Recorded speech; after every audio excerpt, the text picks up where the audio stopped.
নমস্কার বন্ধুরা, রুমাদি গ্রিন চ্যানেলে তোমাদের সকলকে স্বাগত। কেমন আছো সবাই? আশা করি তোমরা সকলেই ভালো আছো, আমরাও ভালো আছি। আজকের দিনটা ছিল সোমবার, আর এই দেখো এই কফি কাপগুলো আনা হয়েছে বাড়িতে যে কাজ করছে দাদারা তাদের জন্য, মিস্ত্রি দাদাদের জন্য। আমাদের সকালে একবার চা খাওয়া হয়ে গিয়েছিলো, তারপর দাদাদের জন্য বসিয়েছিলাম, আরও একবার আমিও খেয়ে নিয়েছিলাম। চায়ের প্রতি আমার আকর্ষণটা কমে না। তো দাদাদের যখন চা দিতে এসেছি তখন আজকে সকালে দেখলাম সামনে কাঠগুলো খুলে দিয়েছে, বারান্দার ঢালাইটা বেশ ভালো লাগছে। আর এই যে পিলারগুলো দেখছো, এইগুলো আজকে ঢালাই হবে, তাই জন্য কাঠগুলো ওরা বাঁধছিল। একটা কিন্তু এক্সাইটেড লাগছে মনের মধ্যে। আজকে রান্না করব বলে ঠিক করেছিলাম পেঁয়াজকলি শিম দিয়ে ভাজবো। বেগুন দিতে মাকে বলেছিলাম, মা কাটতে ভুলে গেছে, এই জন্য বেগুনটা আজকে আর দেওয়া হয়নি। আলাদা করে বেগুন ভেজে নিয়েছিলাম। আর এদিকে তোমার ডিম সেদ্ধ বসিয়ে দিয়েছিলাম।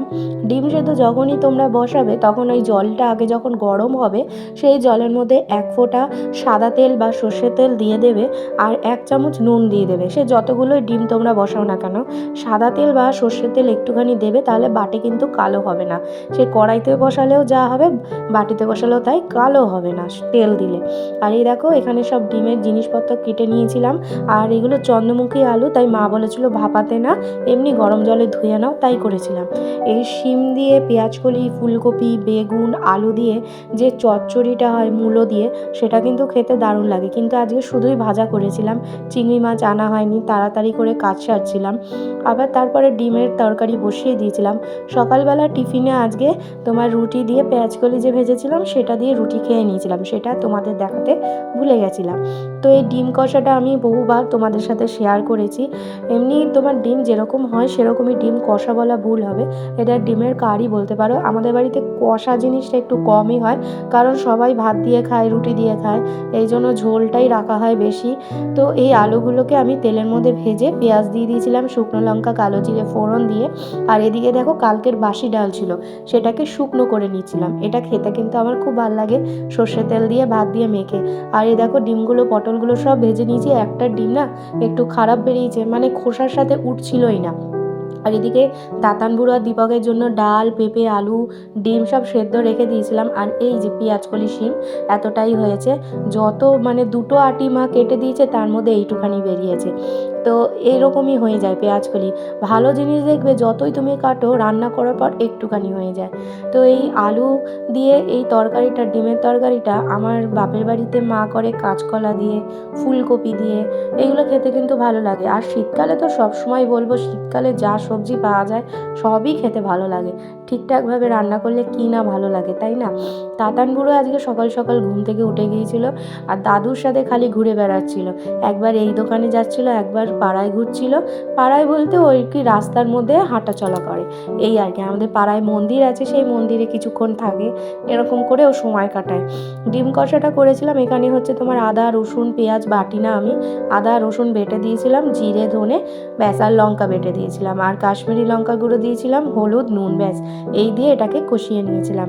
আলুটা বেশি হয় যেহেতু দুবেলার তরকারি, আর বেটা ছেলে ভর্তি আমাদের বাড়িতে, বলতেই পারো 3জন মানুষ আছে, তো তাদের একটু বেশিই লাগে। আর এদিকে দেখো ডাল, শুকনো লঙ্কা নিয়ে নিয়েছি সর্ষের তেল দিয়ে ভাত খাবো বলে, আর ডিম কষা নিয়ে নিয়েছিলাম। তাতান বুড়োকে ঘুম পাড়ানোর পর খেতে বসেছিলাম। আর সন্ধেবেলা দেখো চা নিয়ে নিয়েছিলাম, চায়ের মধ্যে একটু কফি দিয়ে দিয়েছিলাম, আর নিম ফুলের মধু তখন হচ্ছিল যখন আমি এই চাটা খাচ্ছিলাম। আর এদিকে দেখো তাতান বুড়ো তখনও ঘুমোচ্ছিল, অনেক দেরি করে ঘুমায়ও। তাতান বুড়ো উঠে পড়ো, ঘুমু হইল, উঠতে পারো। ওরে বাবা, অভিনয় করছে, অভিনয়। সেদিকে আমি ঘুমাইছি। ঘুমাইছো? সেদিকে আমি তো ওই সামনে ঘুমাইছি। ঘুমাইছো? তো উঠবে না? ওঠো ওঠো। বাবা তুমি আমাকে নিয়ে ঢুকছিলে। ওরে বাবা রে। সেটাকে পায়ে উঠিয়ে আচ্ছা ওঠো। বই করছিলাম, ওরে বাবা রে, কি হালকা হালকা কথা, এরপর গলার আওয়াজ বের হবে, তাই তো? এই তো। হ্যাঁ, চুল কমে গেছে। চুল কমে গেছে? হ্যাঁ। কি করে? দেখো খাবি তো। চুল কেটে দিয়েছে? না, বাবা তো বলেছে কেমন করবো হলি বলিস এবার এসে নাটি সর্দি কুচু কুচু কুচু কুচু কুচু। কে বলো আচ্ছা ওঠো, চলো। তোমার হাতের নখগুলো কি হলো বাবা? তোমার হাতের নখগুলো কই? হুম? ওটা দিয়ে কেটে দিই কেটে দিছি? বলি বাবা। হুম, ওঠো, সোয়েটার পরবে, ওঠো। কালো কোথায় যাবো? ও, সোয়েটার পরলে আবার কোথাও যেতে লাগে? ঘরে সোয়েটার পরা যায় না। কালো কোথায় শীত, বাইরে বরফ পড়ছে, বরফ। কালো কোথায় যাবো? কোথাও যাবো না, আমরা ঘরেই খেলবো। যাবো তো আবার। কোথায় যাবে? তুমি তো বিয়ে বাড়ি যাবে, মামার বিয়ে বলে কথা। এখন না না, এখনই এখনই? এখনই এখনই এখনই, ও তো, আসো, চলে আসো। সোয়েটার পরাতে গেলে অনেকটাই সময় লেগে যায়, কারণ তাতানগুলোকে নানাভাবে ছলচাতুরি করে কাছে ডাকা হয়, তারপরে সোয়েটার পরানো হয়। আগে ওর সাথে একটু খেলা করতে হয়। বাচ্চাদের নিয়মটাই মনে হয় এরকম, যে ওদের সাথে থাকতে গেলে ওদের মতো করে খেলাধুলা করে তারপর ওদের সাথে কাজগুলোকে আদায় করে নিতে হয়, নইলে হয় না। কিন্তু তাতান বুড়ো জানো তো, পড়াশোনার দিকে একটুও মন নেই। যতবার বই নিয়ে বসে ততবার ও পড়তে চায় না। ওর শুধু একটাই কথা, আমি স্কুলে গেলে পড়াশোনা করব, বাড়ি থাকলে পড়াশোনা করব না। আর এখন তো স্কুলে বলেছে নিয়ে যেতে, কিন্তু বাড়ির কাজ হচ্ছে। আমি তাই ভাবছি বাপের বাড়িতে গিয়ে যখন থাকবো, যখন বাড়িতে ছাদ ঢালাই হবে, তখন বাপের বাড়ি আমাকে গিয়ে থাকতে হবে, তখন আমি ওকে স্কুলে নিয়ে যাব। আর স্কুলে মানে তোমার ক্লাস শুরু হবে জানুয়ারি মাস থেকে, তো তার আগে 2-1বার বলেছে স্কুলে একটু দেখা করিয়ে আনতে। আর ও বলেই দিয়েছে আমি বাড়িতে দুষ্টুমি করব, বাড়িতে পড়াশোনা করব না, কিন্তু স্কুলে গেলে আমি দুষ্টুমিও করব না, ভালোভাবে থাকবো, বন্ধুদের সাথে পড়াশোনাও করব। তাও তো ভয় থাকে স্কুলে গেলে কি করবে না করবে বুঝে পাই না। বাড়িতেই এত চঞ্চল, তো স্কুলে গেলে শান্ত থাকবে কি না সেটা নিয়ে আমার প্রশ্ন আছে। সবাই বলে না না স্কুলে গেলে ঠিক হয়ে যাবে। আর ও এত কথা বলে, এত কথা বলে, সবাই বলে তোতা পাখি, তোতা পাখির মতো কথা বলে যায়।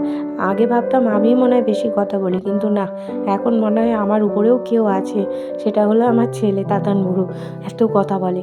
তো ওকে সন্ধেবেলা খাইয়ে দিয়েছিলাম, কিছুতে খাবে না করছিল। আর আজকাল ওর একটাই মানে শখ, ললিপপ খাওয়া। ঘুম থেকে উঠেই ললিপপ খাওয়া, হয় একবার সকালে খাবে, নয় বিকালে খাবে।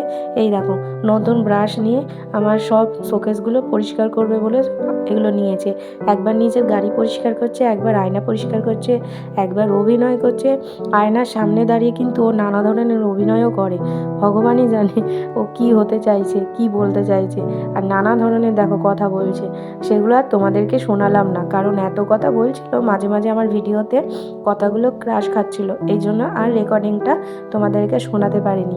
কিন্তু ও ভালো কথা বলছিল, হাসিও পাচ্ছিল, কিন্তু রেকর্ডিংটা তোমাদেরকে শোনাতে পারিনি, কারণ এই কথাগুলো এমনভাবে বলছিল মানে কেটে কেটে যাচ্ছিল, এই জন্য আর বলা হয়নি। তারপর ওকে নিয়ে টিভি দেখছিলাম, তারপর রাতের বেলায় যে সুজি আর ডিমের তরকারি দিয়ে রুটি খাচ্ছিলাম, আর এখানে বিগ বস হচ্ছিল সেটা দেখছিলাম।